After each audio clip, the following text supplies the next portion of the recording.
느헤미야서 1장 5절부터 10절의 말씀 다 찾으실 줄 알고 5절부터 우리가 합심해서 읽겠습니다. 이르되 하늘의 하나님 여호와 크고 두려우신 하나님이여, 주를 사랑하고 주의 계명을 지키는 자에게 언약을 지키시며 긍휼을 베푸시는 주여 간구하나이다.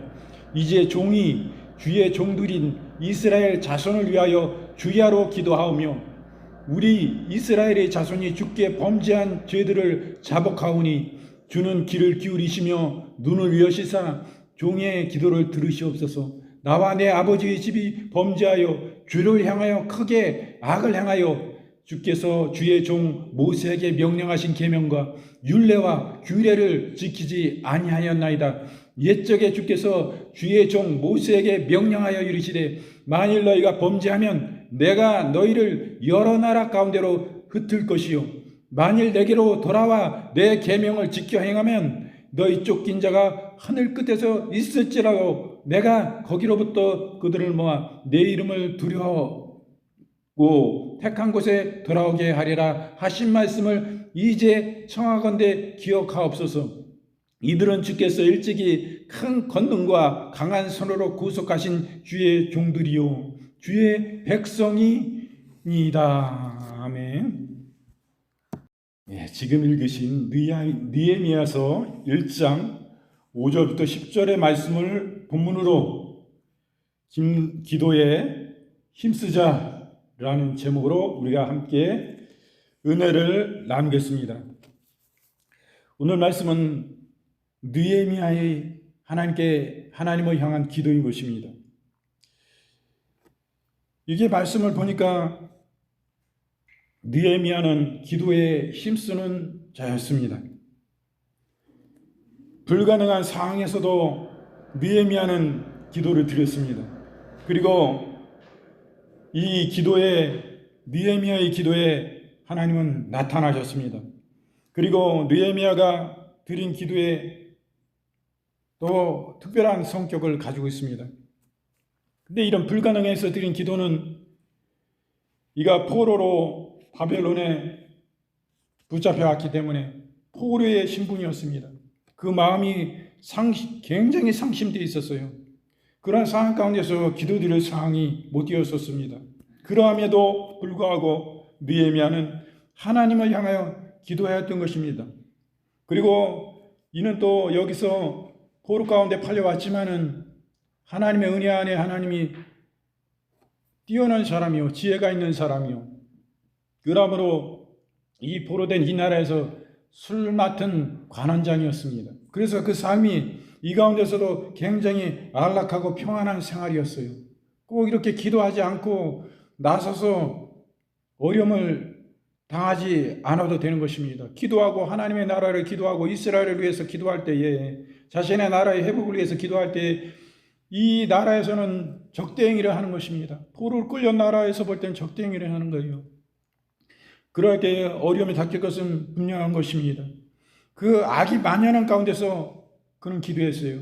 이렇게 악이 만연한데 내가 기도한다고 내 나라가 다시 회복될 수도 없는 것이고 이 포로에서 누일 수는 없다라는 그런 상황에 처해 있었음에도 불구하고 이는 이스라엘의 회복을 위해서 회개하며 자기 민족의 죄악과 자기 아비 윗세대에 또 모든 우상을 숭배했던 모든 것들을 향해서 하나님을 대하여 진정한 회개의 기도를 드렸던 것입니다. 자기 문제만 해가지고 기도했던 것이 아니라 나라 민족을, 영혼들을, 그 수많은 백성들을 위해서, 이스라엘 백성들을 위해서 기도해왔던 모습들을 보게 됩니다. 이럴 때 하나님께서 어떻게 느헤미야에게 나타나셨습니까? 이 느헤미야는 하나님의 말씀에 순종하는 자인 것입니다. 참으로 성실한 자요 하나님의 말씀을 철저히 따르고 순종하여 성실히 지키는 자이기 때문에 하나님은 이 기도에 나타났던 것입니다. 하나님은 인애와 긍휼을 베푸시는 하나님입니다. 그리고 우리의 기도와 간구를 들으시는 하나님이에요. 그럴 때 어떻게 느헤미야의 기도의 성격은 어땠습니까? 첫째로 회개의 기도를 하였던 것입니다. 간절히 회개했어요. 자기의 죄악, 자기 아비의 집의 죄악, 이스라엘의 죄악, 이스라엘 모든 백성들의 죄악을 놓고 겸손히 회개하며 기도했던 것입니다. 그 사람은 겸손한 사람이었어요. 그리고 확신을 가지고 내 기도하는 이 기도가 반드시 벌써 이루어졌다. 기도할 때 이 마음을 주셔서 기도하게 하시는데 이건 내 마음이 아니고 주님이 주시는 주님의 마음이다. 주님의 마음이 내 가운데 임해서 주님이 주시는 소원을 가지고 주님의 소원을 내 마음 가운데 두고 내가 기도했다는 것을 너무 잘 알았기 때문에 기도를 시작할 때부터 이것은 확실한 믿음, 이 믿음대로 이루어질 것을 믿고 기도하는 믿음의 확신에 찬 기도였던 것입니다. 우리가 어떻게 기도해야 될까를 이 느헤미야의 이런 기도를 통해서 우리는 알게 됩니다. 오늘 첫째로는 우리가 기도에 힘쓰는 자입니다. 이 불가능한 상황에서도 느헤미야가 처한 상황은 어땠습니까? 절대절망의 상황이었습니다. 그의 마음은 처절한 상처로 가득 찼습니다. 포로로 그 백성들이 다 끌려온 가운데 자기의 가족도 자기의 친척도 자기의 부모님도 다 끌려왔는데 오죽하겠어요. 그 마음이. 모든 패배감과 처절함, 그런 노예의 포로의 그 상황에서 참으로 이루 말할 수 없는 마음에 가득 찬 상처가 있었습니다. 그러나 그러한 가운데서 어디에요? 조국에 대한, 이스라엘에 대한 모든 것이 이제는 다 무너졌어요. 그래서 그 슬픔이 눈물로 가득 찼습니다. 거기에 포로를 끌려온 사람은 다 슬플 뿐이지 그 마음에 즐거움과 행복과 안락이 있을 수 있습니까? 다 눈물 받아요. 자기의 모든 것을, 고향을 다, 나라를 다, 자기의 생활에 모든 적는 것들을 다 내버려두고 포로로 내버려둔 게 아니죠. 끌려왔으니까. 그런 기가 찰 노릇에 이렇게 어려움에 당해있던 그 가운데서는 오직 좌절뿐이었습니다. 그들은 사로잡힌 포로였어요. 노예였어요. 그러나 느헤미야는 어땠습니까? 이러한 상황 가운데서도 이 슬픔을 믿음으로 승화시키고 금식 기도를 했던 것입니다. 이와 같은 예로 바울은 빌립보 옥중에서 불평불만 대신에 찬양과 기도로 그의 위대한 신앙을 보였습니다. 예수님의 겟세마네 기도는 상심된 마음을 극복하는 기도였습니다. 예수님도 마찬가지예요. 이 상심된 상황에 드린 기도에 대해서 사도행전 16장 25절 말씀에 밤중에 되어 바울과 실라가 기도하고 하나님을 찬미하며 제수들이 듣더라 말합니다. 뭐가 좋아요? 예수 그리스도의 복음을 전하다가 그들이 불법한 일에 해가지고 붙잡혀서 감옥에 갇혔는데 뭐가 좋습니까? 지금 시대에 북한으로 치면, 공산국가로 치면 자기들이 인정하지 아니하는 그런 종교를 설파하거나 믿으면 그것은 정치범이 됩니다. 정치범 수용소에 갇히게 돼요. 우리나라 한국에서 정치범이라는 건 있을 수가 없습니다. 정치범은 있을 수가 없습니다. 정치범이란 뭐냐면 국가 반역죄라는 거예요. 간첩죄라는 거예요. 그래서 사형에 해당하는 것입니다. 그래서 정치범으로 붙잡히게 되면 예수님을 믿으면 북한에서 정치범입니다. 성경을 그곳에다 두고만 하도 그는 정치범인 것입니다. 붙잡히면 이름 말할 수 없는 무시무시한 수용소에 붙잡혀가서 거기서 죽기까지 중노동에 시달리고 먹을 것도 제대로 주지 않고 결국 기진맥진해서 핏골이 삼적하여 영양실조로 죽어 나오는 것입니다. 죽어서도 못 나오고 그곳에 그냥 대충 파묻히는 거예요. 흙에 파고. 겨울에는 흙도 못 팝니다. 그것이 지금 오늘날 현실인 것입니다. 예수님 위에서 이 복음 전하러 나갔을 때 이렇게 붙잡혀서 옥에서 오히려 뭐가 좋다고 그 가운데서 하나님을 높이고 찬양했던 사도 바울과 실라를 보십시오. 이 믿음의 위대한 하나님의 사람들인 것입니다. 이럴 때 하나님이 그냥 내버려 두실 수가 없었어요. 하나님이 얼마나 감동하셨는지, 얼마나 하나님이 기뻐하시고 그들의 전도와 그들의 삶 가운데 주님과 동행하는 그 삶을 얼마나 그 말씀에 순종하는 삶을 기뻐하셨는지, 어떤 역사가 일어났어요. 그것을 막 죽도록 맞고 거기에 지금 옥에 갇혀 있는데 뭐가 좋다고 지금 예? 이들은 찬양하고 기도합니까? 하나님을 높이고 경배했어요. 그 옥에 모든 사람들이 갇혀 있는데 이방 저방 모든 사람들이 그 하나님의 찬양함을 듣고 기도함을 들었어요. 하나님을 손을 높이 들고 하나님을 찬양하고 기뻐했어요. 하나님께 기도했어요. 하나님께 감사했어요. 내가 예수 그리스도의 복음을 위해서 핍박받고 주님을 위하여 고난받고 주님을 위하여 일할 때 옥에 갇힐 수 있는 그것을 오히려 감사했던 것입니다. 그럴 때 어떤 역사가 나타났습니까? 지진이 일어났어요. 지진이 일어나가지고 다 옥문이 흔들리고 옥도가 다 그 형무소가 다 흔들렸습니다. 그리고 옥문이 다 열렸어요. 잠겨있는 옥문들이. 그리고 자기들의 착고로 다리가 묶이고 손이 묶이고 다 묶인 것들이 다 열려졌어요. 다 수갑이 풀어졌어요. 그때 어땠어요? 나중에 간수가 와가지고 보니까 난리 난 거야. 옥문이 다 열렸으니까 간수는 그 죄수들이 옥문을 탈출해 나갔을 때 그거 지키는 사람인데 그거 지키지 못했으면 그 사람은 엄청난 징계를 받고 처벌을 감당해야 되는데 나는 죽었구나. 거기서 자결을 하려고 그래요. 이 정도면 난 어차피 죽을 것이니 내 자결을 하려고 그래요. 그럴 때 어때요? 우리가 다 여기 있다. 우리가 다 여기 있다. 우리 도망가지 않았다. 하나님이 함께 계심을 반드시 하나님은 좋으신 하나님을 보여주신 것입니다. 우리가 끝까지 하나님을 신뢰함으로 나아가면 하나님이 살아계심을 그같이 기적적인 역사를 보여주신 거예요. 그래서 그 간수의 가정이 어땠습니까? 예수님 안 믿는 가정이었어요. 그러나 그들이 이 죄수인 예수 그리스도의 복음을 전하는 죄 없는 이들이 죄수로 이렇게 핍박받을 때에 예수님 복음에서 핍박받을 때에 이런 놀라운 기적을 통하여서 극한의 어려운 가운데서도 하나님을 찬양하고 경배할 때 이런 놀라운 표적을 나타내 주시고 하나님 함께 계심을 보여주신 것입니다.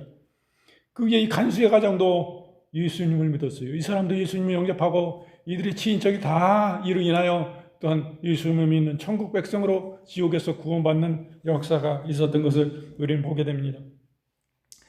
예수님도 이 기도하면서 고난을 많이 받으셨습니다. 많은 상심한 가운데서도 십자가를 앞두고 고민이 많으셨어요. 그때 마태복음 26장 38절의 말씀에 이에 말씀하시되 내 마음이 심히 고민하여 죽게 되었으니 너희는 여기 머물러 나와 함께 깨어 있으라 하시고 말씀합니다. 주님의 그 땀방울이 핏방울 되듯이 하나님 기도하셨던 겟세마네 기도를 말씀하시는 것입니다. 주님도 이러한 가운데 기도하셨어요. 이것은 참으로 놀라운 것입니다. 이 쉽지 않은 일이에요. 자기 마음이 진짜 너무나 큰 문제가 닥쳐가지고 그럴 때 누가 이렇게 마음에 평안이 와야 돼요. 그래야 기도하게 되지. 무릎을 꿇어도 닥쳐있는 문제가 산적해 있는 지금 내가 죽음의 직경에 이 역경에 몰려서 큰일 날 지경인데 어떻게 기도가 나오겠어요? 쉽지 않은 것입니다. 이 하나님의 사람들이 얼마나 하나님을 신실히 진짜 주님된 그런 가운데 진실한 믿음을 가졌는가 생각할 때에 저 같은 사람은 감히 참으로 부끄러울 따름인 것입니다. 그리고 자기가 평안하고 안락한 가운데서도 느헤미야는 기도의 상황을 포기하지 않았습니다. 기도를 포기하지 않았어요. 이 상황이 적국의 포로 상태였습니다. 느헤미야는 안정된 직위를 확보했어요. 술 맡은 관원장이라고 아까 말씀드렸지 않습니까? 그런데서 이 사람은 안정된 직위가 있었어요. 그래서 안락한 생활을 영위할 수 있었음에도 불구하고 그런 개인적인 안락을 포기했을 뿐 아니라 하나님께 무릎 꿇어 기도하는 것을 우리는 보게 되는 것입니다. 육신적인 안락은 영혼을 병들게 하는 경우가 많습니다. 사회적인 직위와 부를 소유한 사람은 기도는 외식적인 기도가 되기가 쉽습니다. 극단적인 절박한 고통이나 상황이 되면 극단적인 안락을 보조해 주는 상황에서는 기도가 막히는 경우가 많지만 느헤미야는 이러한 양극단의 상황 속에서 기도하는 신실함을 보여주고 있는 것을 보게 되는 것입니다. 마태복음 19장 22절 말씀에 그 청년이 재물이 많음으로 이 말씀을 듣고 근심하여 가니라. 누가복음 18장 11절부터 12절 말씀에 바리새인은 서서 따로 기도하여 가로되 하나님이여 나는 다른 사람들 곧 토색 불의 간음하는 자들과 같지 아니하고 이 세리와도 같지 아니함을 감사하나이다. 나는 일일에 2번씩 금식하고 또 소득의 11조를 드리나이다 하고. 여러분 보십시오.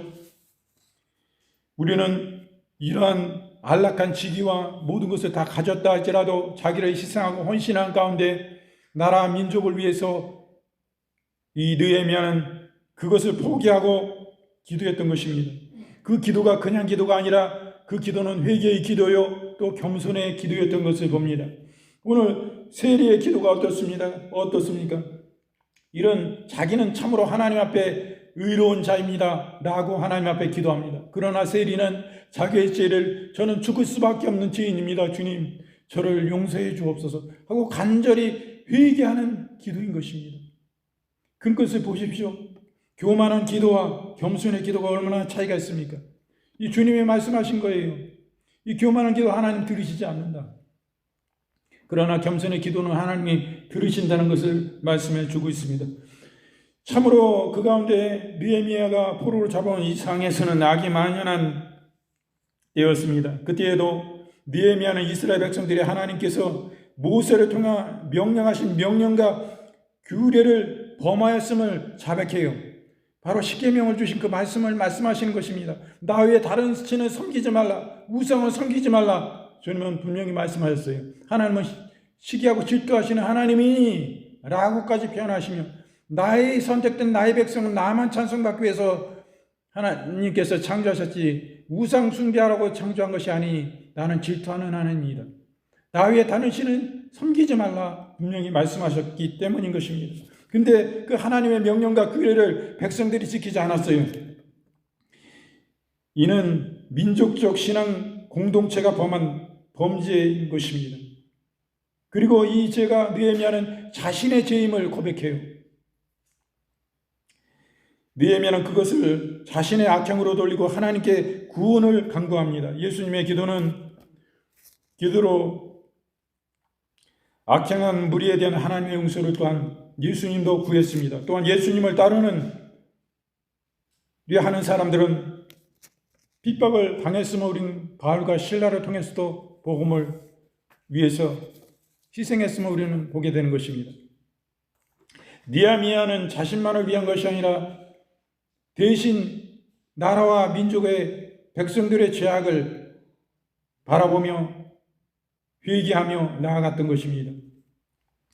그럴 때에 하나님께서는 느헤미야의 기도에 나타나십니다. 순종하는 자와 성실한 자에게 주님은 나타나십니다. 느헤미야의 기도 속에 하나님은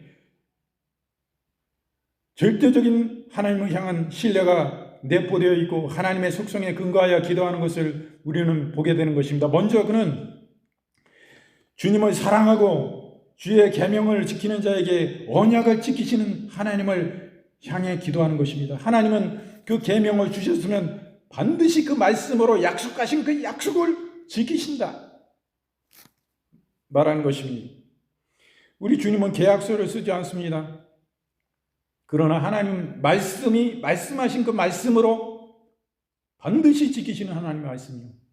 그 하나님 우리는 신뢰함으로 그분 앞에 나아갔던 느헤미야를 봅니다. 여호와를 의지하며 그를 의뢰하는 자가 하나님의 복을 누리게 되는 것입니다.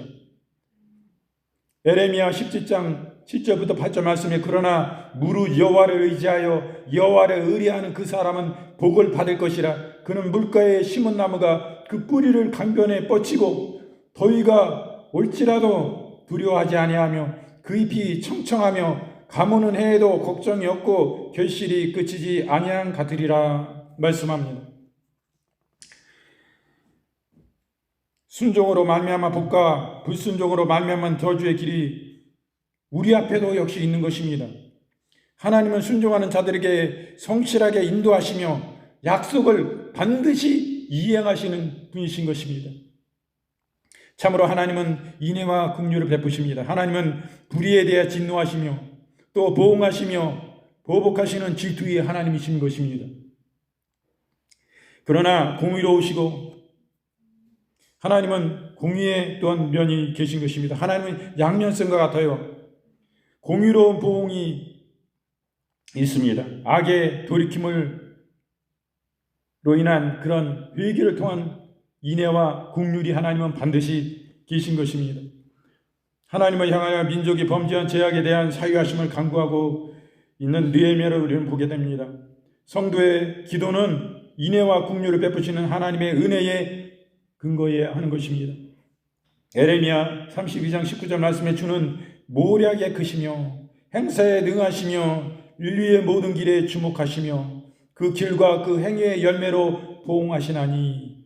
에레미야 18장 8절 말씀에 만일 나의 말한 그 민족이 그 악에서 돌이키면 내가 그에게 내리기로 생각하였던 재앙에 대하여 뜻을 돌이키겠고 말씀하십니다. 하나님은 회개하고 그 악에서 돌이키면 내가 그에게 내리기로 한 재앙을 어떠신다고 그랬어요? 그 재앙에 대해서 그 뜻을 돌이키겠다 이 말씀입니다. 재앙을 안 내리겠다. 회개가 이렇게 중요한 것입니다. 우리 하나님은 너무나 좋으신 것입니다. 회개란 그냥 입술로 고백함으로 끝나는 것이 아닙니다. 회개는 자기가 잘못된 길을 걸어갔던 것을 다시 되돌이켜서 다시금 원위치로 회개함으로 다시 원상 복귀하는 것입니다. 이것이 회개예요. 그럴 때 하나님께서는 어떻습니까? 좋으신 하나님은 그 기도와 간구를 들으십니다. 느헤미야는 하나님께서 성도들의 귀에 귀를 기울이시며 눈을 여시사 감찰하시는 분임을 확신하며 그 하나님을 향하여 기도를 드렸습니다. 일생을 행하시는 어떠한 일을 행하시는 여호와, 그것을 지어 성취하시는 여호와께서 기도에 응답하실 것을 약속하십니다. 선지자 에레미야도 기도에 응답하시는 하나님에 대하여 신뢰 가운데 기도했습니다. 에레미야 33장 3절 말씀에 너는 내게 부르짖으라. 내가 내게 응답하겠고 내가 알지 못하고 크고 비밀한 일을 내게 보이리라 말씀합니다. 에가서 3장 56절 말씀에 주께서 이미 나의 음성을 들으셨사오니 이제 나의 단식과 부르짖음에 주의 귀를 기울이지 마옵소서. 아멘. 참으로 하나님은 좋으신 하나님입니다. 우리 하나님을 깊이 찾고 우리가 삶 가운데 만나야 돼요. 우리 주님은 너무 좋은 분이에요. 여러분, 제 눈이 많이 붓지 않았습니까? 제 목소리가 많이 쉬었지 않습니까? 여러분, 하나님 앞에 여러분 많이 울어야 됩니다. 내 자신만 바라보면 내 자신도 울 일들이 있겠지만은 나라와 민족과 영혼들을 향하여 바라볼 때에 여러분 우리가 많이 울어야 됩니다. 그게 주님의 심정이고 주님의 마음인 것입니다. 주님은 애통하시는 분이에요. 이 죄악된 세상에 살다가 죄악에 빠져서 하나님과 원수된 삶을 살고 그 가운데 종로로 가다가 결국 지옥 형벌받고 멸망할 인생들을 바라볼 때에 주님은 안타까움으로 지금도 애통해 하시는 것입니다. 다 예수님의 십자가의 보혈은 그 피 안에 너희에게 베푼 그 은혜를 생각하고 나의 예수 그리스도의 너를 위해서 피 흘리심을 너희가 인정하고 그 주를 주님으로 고백하고 회개하고 돌이키면 내가 영원한 천국 사망에서 영원한 지옥에서 구원할 것인데 그 일을 위해 내가 너희를 위해서 하나님의 아들 독생자 하나밖에 없는 그 귀중한 옥체를 상하시며 깨뜨려서 죽기까지 그 생명을 내어놓으셨는데 너희가 아직도 믿지 않느냐 하며 주님은 정말로 안타까워하시는 것입니다. 그래 주님은 애통히 여기고 계셔요. 지금 주님은 영혼들을 향해서 간구하시고 영혼들의 구원을 위해서 지금도 애통해 하시고 우시는 것입니다. 그냥 우실 뿐만 아니라 통회하시는 거예요. 큰 소리로 울부짖는 거예요. 주님은 저의 영혼들을 아버지 하나님 구원하여 주옵소서. 불쌍히 여겨 주옵소서. 어느 길로 가는지도 못하고 교만해가지고 주님이신데 겸손히 우리를 위해서 애통해 하시는데 교만해서 강박해서 주의 복음을 안 받아들여요. 믿지 않아요. 콧방귀나 껴요. 지옥으로 행해간 그 영혼들이 향하여 주님이 애통해 하시는데 우리 예수님이 믿는 우리 구원받은 우리 영혼들 그전에는 그와 같은 사람들이었어요. 주님의 말씀을 믿지 않고 핍박하는 자였어요. 그러나 이제 그 은혜를 생각하고 그 안에 들어와 보니 정말 우리는 크나큰 죄악 가운데 죽을 수밖에 없는 영혼데 이렇게 나를 끝까지 구원하신 그 은혜를 생각할 때에 얼마나 고맙고 감사합니까? 우리 믿음의 어떤 먼저 믿었던 형제도 그와 같았을진데 그 안타까움으로 우리를 위해서 간절히 끊임없이 기도했고 관심을 가지고 늘 기도했던 그들을 통하여서 언젠가 내 마음이 녹아지고 그 복음을 받아들이고 주님께 돌아왔을 때 주님이 나를 얼마나 기뻐하셨는지 나도 그와 같은 자였기 때문에 생각할 때 얼마나 은혜가 되고 감사가 나옵니까? 그와 같은 심정 우리는 잘 이해할 수 있는 줄로 믿습니다. 느헤미야의 기도는 어땠습니까? 정말 그 드린 기도의 성격을 보십시오. 회개의 기도를 드렸습니다. 겸손의 기도를 드렸습니다. 정말 확신에 찬 기도를 드렸어요. 느헤미야는 수일 동안 울면서 그 음식 기도를 했습니다. 여러분, 우리가 울며 하나님 앞에 기도하는 거 그 이상한 거 아니에요. 믿지 않는 사람들이 자기는 평안하고 좋으니까 자기는 아무런 애통할 일이 없어요. 그러나 목회자의 심정이나 주의 심정을 바라볼 때에 당신의 그 예수님 안 믿고 안락하고 평안하게 아무런 문제가 없듯이 살아가는 당신을 향하여 바라볼 때에 얼마나 안타깝고 불쌍함이 임하는 거예요. 이 세상 것은 다 쇠어지고 멸해지고 없어질 썩어질 것을 위해 살지만은 영원하신 하나님에 대해서는 당신은 빈털터리 아무것도 없는 자인데 그것도 깨닫지 못하고 알지도 못하고 믿지도 않고 자기 자선 자기 잘난 맛으로 자기 주먹을 믿는 이런 가운데 있으니 먼저 깨닫고 회개하고 주님께 돌이킨 자로 입장에서 볼 때 나도 전에는 저와 같은 자였는데 저 지옥으로 가고 있는데 얼마나 안타깝습니까? 예수님 믿으면 천국에 이르게 되는데 그것을 모르고 이 땅에서만 그 기회가 있는데 믿지 않는 자들을 봐도 얼마나 애통해. 주의 심정은요 정말 오늘도 주님이 애통하시잖아요. 주님이 애통하신다 말씀하시잖아요. 주님도 애통하시는데 나도 예수님 믿는 하나님의 사람이요.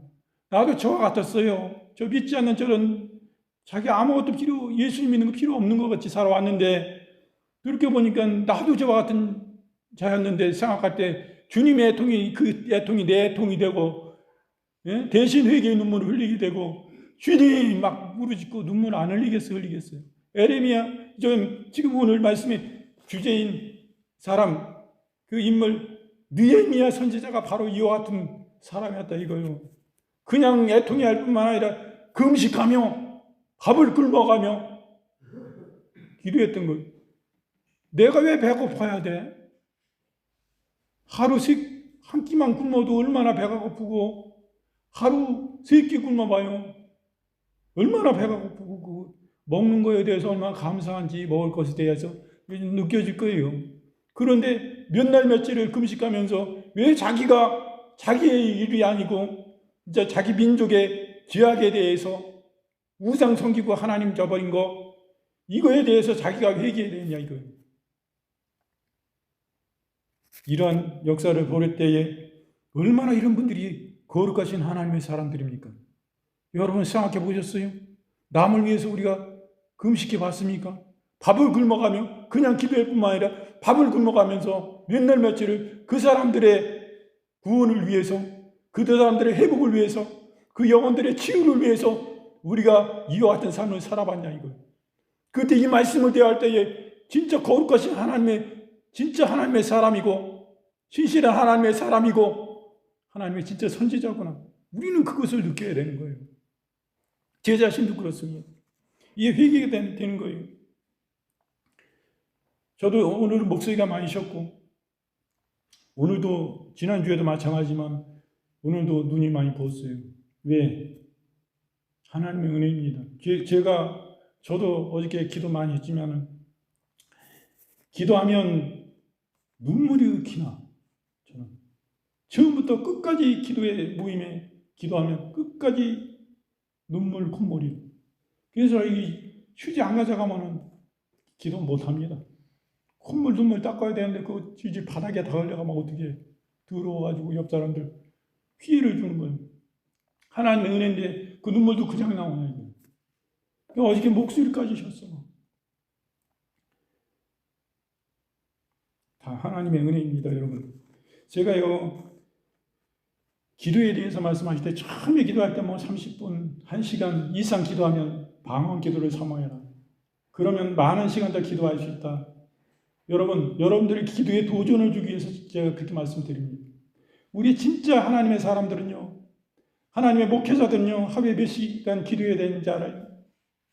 3시간 이상 기도해야 되는데 저는 3시간 이상 기도해야 된다고 생각해요. 4시간 이상 기도해야지만이 목회의 사명을 감당할 수 있는 것입니다. 그럴 때 하나님과 계속 교통이 있어요. 4시간 이상 기도해야 하나님의 간섭하심이 있어요. 완전히 하나님의 성령의 권능에 붙잡힌 바 되어서 하나님의 뜻 안에 온전히 성령님이 기뻐하신 뜻 안에 그분 안에 순종하고 온전히 따라갈 수 있는 것입니다. 하나님의 말씀과 기도가 함께 가야 돼요. 그럴 때 성령이 밝히 말씀하시고 어떻게 인도하실 바에 대해서 말씀하시는데 그 이하로 기도하면 안 되는 거예요. 우리가 하나님의 일들을 위해서 예수님 믿으라고 전도하고 전도지 가지고 만약에 나아간게 되면 여러분 4시간 이상 기도해야지만 성령께 붙잡힌 바 되어서 자기의 힘으로 전도하는 것 같지만 자기가 전도하는 거 아닙니다. 성령에 붙잡힌 바 되어서 자기가 쓰임받아야 되는 거예요. 그러기 위해서는 하루에 4시간 이상 기도해야지 많이 하나님이 쓰실 수 있는 것입니다. 그것을 자기가 느껴요. 자기가 전도해 보십시오. 자기가 1시간, 2시간 기도하고 전도하러 나갈 것과 3시간 이상, 4시간 이상 기도하고 나갔을 때는 다른 것을 자기가 느끼는 거예요. 자기가 4시간 이상 기도하고 나가면 성령께서 나를 붙잡아서 나를 사용하시는구나. 자기가 그 전도 현장에서 즉각적으로 느끼는 것입니다. 성령이 행하고 계시다. 내 힘으로 하는 거 아니다 이거. 그 철저히 주의 일은요. 내가 한 거 아니에요.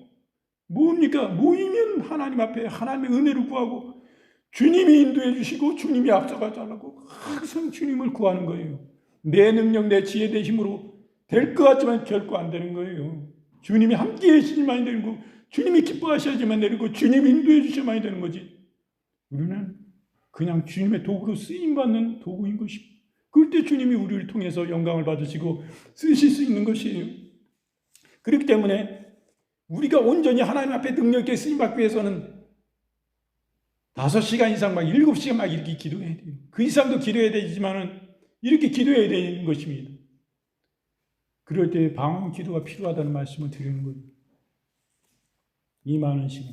제가 도전을 주기 위해서 1시간, 2시간 그런 기도의 이해를 많이 들었기 때문에 한두 시간은 그냥 방언 없이도 기도해야 되는 방언 기도 안 해도 그냥 기도가 잘 되던데 왜 그게 필요하냐고 이렇게 말씀하시는 분들도 계세요. 제가 왜 처음부터 5시간, 7시간 기도해야 됩니다. 그럴 때 방언 기도가 반드시 필요합니다. 여러분 우리말로 기도하기엔 너무 어렵습니다. 그러나 우리말로도 기도하고 또 방언 기도로 섞어 기도하면 더 많은 시간 주님 앞에 기도할 수 있습니다. 이렇게 얘기하면 처음에 기도 시작하는 사람들이 이제 불 붙어가지고 신앙에 뜨거운 성령의 권능에 붙잡혀서 성령의 불 붙은 심장으로 기도하려고 그랬는데 5시간, 7시간 기도하는데 아무리 불 붙어도 처음에는 어려워요. 기도의 줄이 생기게 됩니다. 그럴 때 자꾸 기도하고 또 기도하고 한두 시간 계속 기도하다 보면 자꾸 이게 늘어날 수 있는 건데 시작하려는데 5, 7시간 기도해야 됩니다. 이러면 시작도 못한다 이거예요. 도저히 마음이 생긴 게 아니라 실패의 생각. 난 도저히 할 수가 없어. 5시간, 7시간 어떻게 기도하냐. 할 일도 많아가지고 뭐 하려고 그러면 저거 해야 되는데 생각나가지고 바로 일어나야 되고 막 이런데 어떻게 그렇게 되냐. 이렇게 되면 오히려 그 도전하는 마음이 꺼질까봐 제가 그런 말씀을 드리니까 그 정도 기도야 그냥 방언 기도도 아니어도 되고 이렇게 얘기해요. 그런 것을 보면서 제가 참 그런 부분에서는 좀 부족함이 있었거나 말씀을 전해 그런 생각을 하게 됐습니다. 근데 느헤미야는 이렇게 보면은 이제 그 기도의 성격이 회개의 기도입니다. 그리고 겸손히 기도하는 사람이에요. 회개하는 사람은 겸손한 사람일 수밖에 없습니다. 특히 느헤미야는 기도 가운데 종이라는 표현을 반복하고 있습니다. 그것은 크고 두려우신 하나님 앞에 선 자신을 인식하는 자의 기도임을 말해주는 것입니다. 여러분 하나님의 종이라는 것은 뭐예요? 종이라는 것은 노예라는 뜻이에요. 노예는 자기의 생각이 있습니까? 자기의 생각이 있어요? 자기의 뜻이 있어요? 아니에요. 자기의 뜻과 자기의 생각의 의지대로 하나님의 일을 해나간다면 그 사람은 자기가 주님이고 자기가 주인입니다. 자기가 종이 결코 아니에요. 그렇죠? 그럼 하나님의 온전히 쓰임 받을 수가 없는 것입니다. 하나님의 종이란 무엇입니까? 나는 노예예요. 내 생각, 내 뜻 아무것도 없습니다. 오직 주님의 뜻만 있습니다. 온전히 주의 말씀에 순종만 있습니다. 절대 복종만 있습니다. 주님이 가라고 하면 갈 것이요. 나가 대적을 향해 싸우라면 싸울 것이요. 내 생명을 걸라 하면 걸 것입니다. 제가 무엇입니까? 주님의 소유물입니다. 주님의 물건입니다. 이런 고백인 것입니다, 여러분.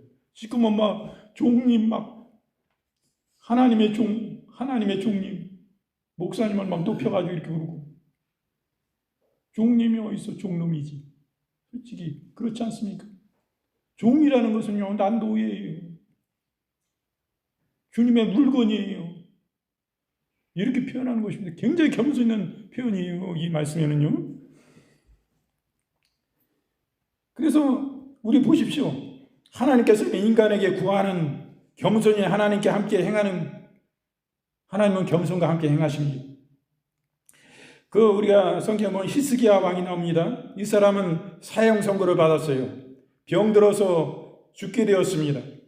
그럴 때 사계병이 걸렸는데 히스기야가 그 낫을 벽을 향하여 눈물로 하나님 앞에 간절히 회개하며 기도합니다. 그럴 때 하나님께서는 이 히스기야의 생명을 15년간 연장해 준 것을 우리는 보게 됩니다. 예수님이 바리새인의 기도를 멀리하시고 성전 구석에서 기도하는 세례를 의롭다 하시고 세리를 이렇게 말씀하십니다. 그 이유는 세리의 기도는 겸손한 기도였기 때문인 것입니다. 열왕기하 20장 5절 말씀, 너는 돌아가서 내 백성의 주권자 히스기야에게 이르기를 왕의 조상 다윗의 하나님 여호와의 말씀이 내가 내 기도를 들었고 내 눈물을 보았노라. 내가 너를 낫게 하리니 내가 3일 만에 여호와의 전에 올라가겠고. 아멘. 지금 말씀드린 대로 히스기야 왕 사계 죽을 병에 걸렸을 때 이렇게 회개하며 눈물로 하나님 앞에 기도드렸을 때 하나님께서 들으신 거예요. 그래서 15년간 그 생명을 연장해 준 것을 우리는 봅니다. 느헤미야 기도는 어땠어요? 마지막으로 진짜 확신 있는 기도입니다. 느헤미야는 언약을 신실히 성취하시는 여호와의 성실하심을 의지하여 기도했습니다.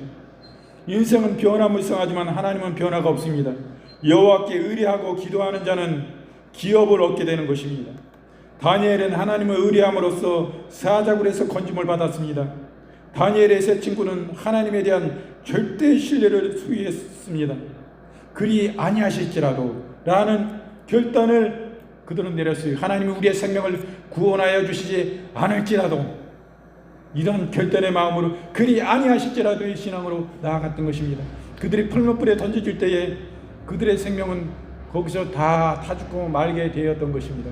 그럼에도 우리를 그 가운데 구원하여 주시지 않으실지라도 여호와 하나님을 경외함으로 감사하며 나아가리라 라는 이 신앙으로 나갔을 때 하나님은 그 사망 가운데 그냥 내버려 두셨냐 이거예요. 하나님은 그 가운데 절대 간섭하시는 거예요. 그 풀무불에 던져졌는데 어떤 한 사람이 함께 하더니 다니엘의 세 친구와 함께 거기서 같이 덩실덩실 풀무불 속에서 춤을 추는 거예요. 그 가까이 그들을 그 풀무불에 집어넣게 하는 적의 군병들이 오히려 그 얼마나 그 화력이 쓰고 뜨거운지 그 불에 다 타죽고 만 것입니다. 그러면서 그 뜨거운 풀무불에 들어갔는데도 그 안에서 타죽지 아니하고 덩실덩실 춤을 추는 거예요. 하나님을 찬양하는 거예요. 경배하는 거예요. 하나님은 그들을 그런 가운데서 그 생명을 보존하시고 구원해 주신 것입니다. 그래서 그 왕에게 네 하나님이 참된 하나님이고 지금도 살아계신 하나님이고 너희들이 참으로 죄 없는 자들임을 너희 하나님이 판단하여 주셨다고 말하는 거예요. 그리고 왕도 이 하나님을 섬기고 믿게 된 거예요. 이스라엘 하나님이 진짜 참 신이신다고. 우리가 섬기는 우상, 우리들의 신은 어디 있는가? 아무리 말해도 듣지도 못하고 말하지도 못하는 목석인데 이들은 하나님은 이러한 위경에 빠졌을 때 목숨이 위협 같은 데서 하나님은 그 기적을 살아계심을 그 능력을 나타내 주시고 지금 하나님은 살아계시다. 이들의 믿는 하나님은 참된 하나님이심을 드러내 주신 것입니다.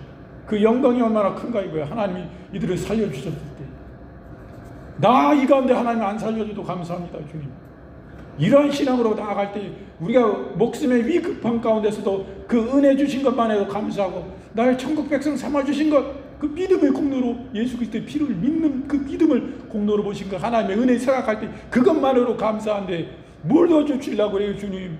이 가운데 주의 영광을 위해서 그 이름을 더럽히지 않고 죽는 것도 감사합니다, 주님. 이러므로 나아갈 때 하나님은 가만히 계시냐 이거예요. 하나님 살아계신 하나님이 개입하신다 이거예요. 그들을 신원하여 주신 것이, 그들을 살려주신 것이, 그냥 살려주시면 그냥 끝납니까? 이들이 거짓이 아니었구나, 이들이 죄가 없구나. 그러니까 너희 하나님이 너희를 그냥 이 가운데서 너희 살려주실 거 보면, 너희는 모함당해가지고 죄 누명을 뒤집어 쓰고 네가 억울하게 너희들이 된 거지. 왕이 판단하는 거예요. 하나님은 반드시 이렇게 영광을 받으시고 원수의 목전에서 상을 베푸십니다. 마지막으로 이사야서 57장 13절 말씀에 내가 부르짖을 때에 내가 모든 우상으로 너를 구원하게 하라. 그것은 다 바람에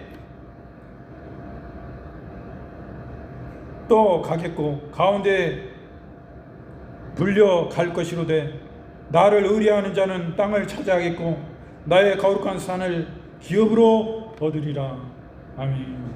우리가 오늘은 느헤미야의 기도에 힘쓰는 자에 대해서 이렇게 함께 은혜를 나누었습니다.